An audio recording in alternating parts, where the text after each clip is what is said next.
Hello, my name is David Copper, and welcome to the Copper Campfire, the place we gather to tell stories and to talk about storytelling. And today we talk about storytelling with Sarah Broude. She is an actress, she is an acting teacher, and she also teaches de-escalation techniques with the use of acting. And we have a fascinating conversation today. And at the end of our conversation, we will do what we do best here at the Copper Campfire. We'll tell a story together. So tell me about the concept of commitment as an actor. Ah, How does that work? I think the concept is that you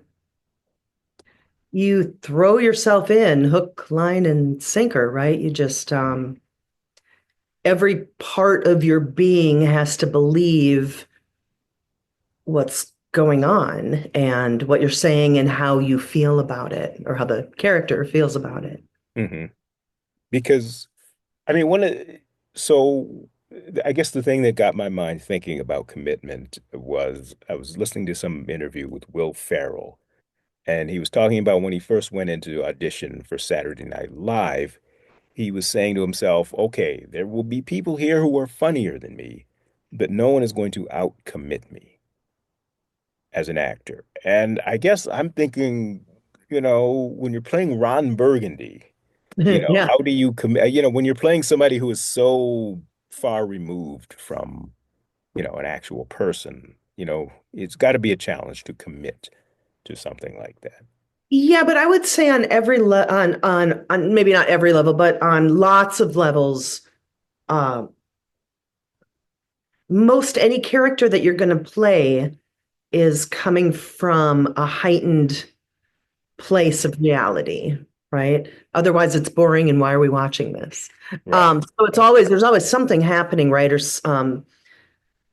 there's always a little bit of a heightened reality happening, and if you truly believe that it's happening, and you really go with I think the key is to go with the emotion of it and the relationship that you have with the person or the thing or yourself that you're having the issue with, right? It's that man versus man, that man versus nature, right?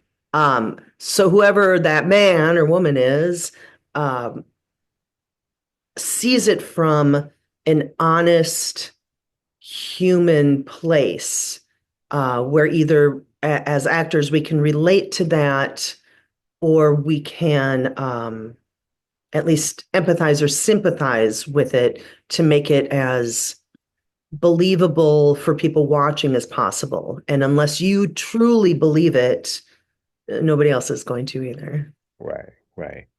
So how important in your mind, how important is how much do you need to like the character you're playing?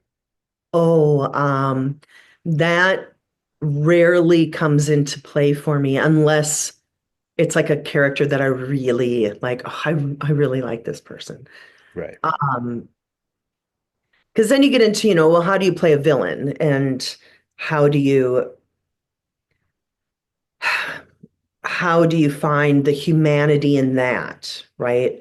And Mhm. it all comes from that same place of committing yourself to believing what the character wants, right? Most villains aren't just crazy, right? You got the Right. Joker or whatever, but Mhm. most villains think they're on the right side of history, think that they're doing something to help, or for a purpose.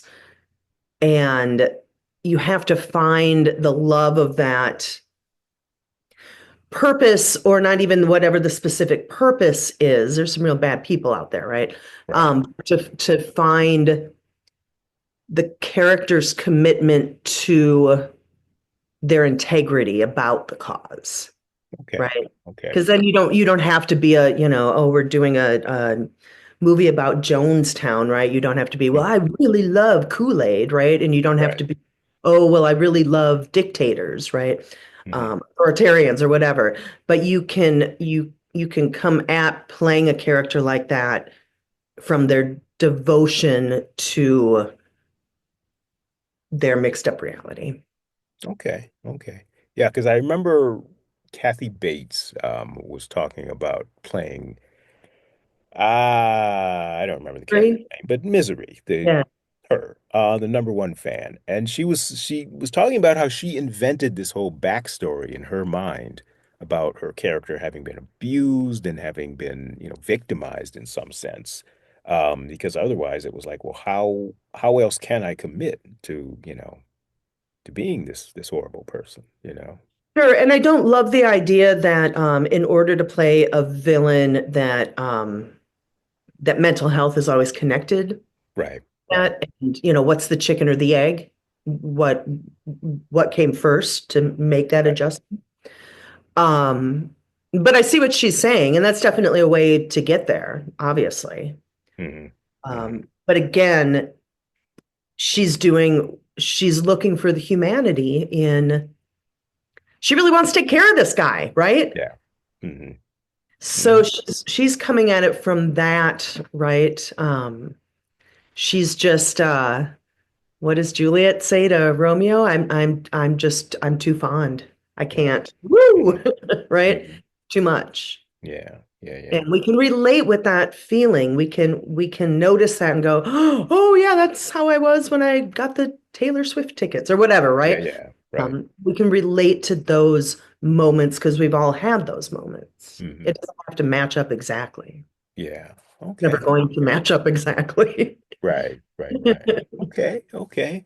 All right. So keeping all of that in mind, let's tell a story. Okay.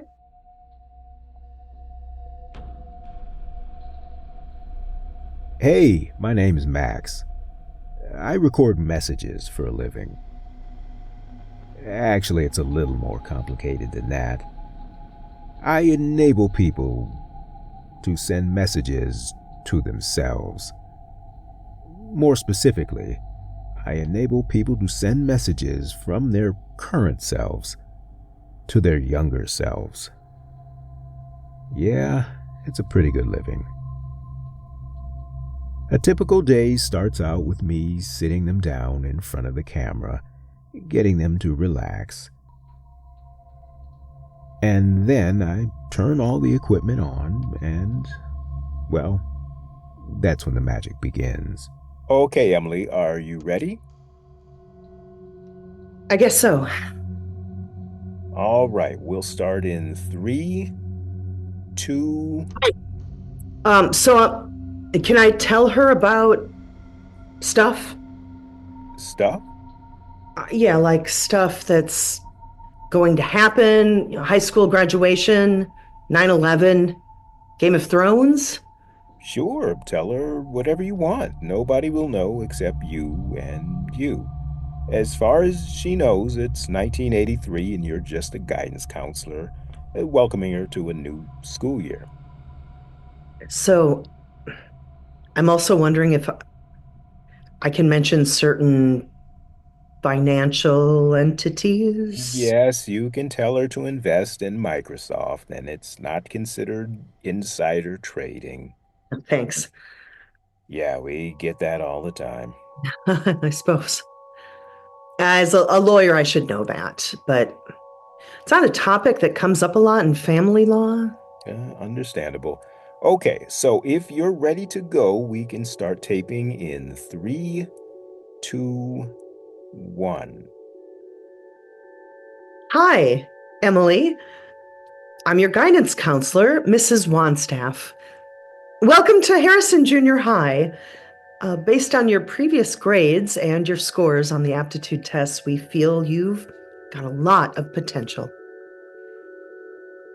As for your desire to be a veterinarian, it may be best to rethink that. I know girls your age often have some pretty fantastical ideas of what that career is about, but the reality is bureaucracies and trying to get that smell off your hands. I would strongly urge you to pursue a career in law. Family law would be a good fit for you. You might find it heartbreaking and sad at times, but It's a field that needs somebody like you. Let's see. 1983. Yes, your grades were terrific, but we have pretty high standards at Harrison. Subjects like history and algebra will be new for you. I'm sure you'll make your parents proud if you study hard and don't get distracted.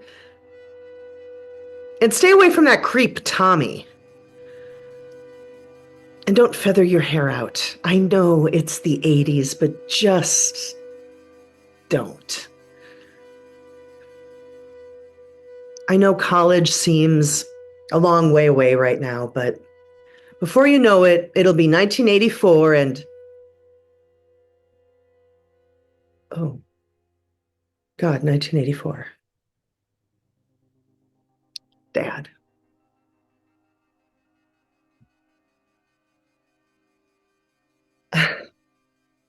So, Emily, I've heard that your dad has been having a lot of doctor visits lately, and he's saying it's no big deal, and it isn't for now.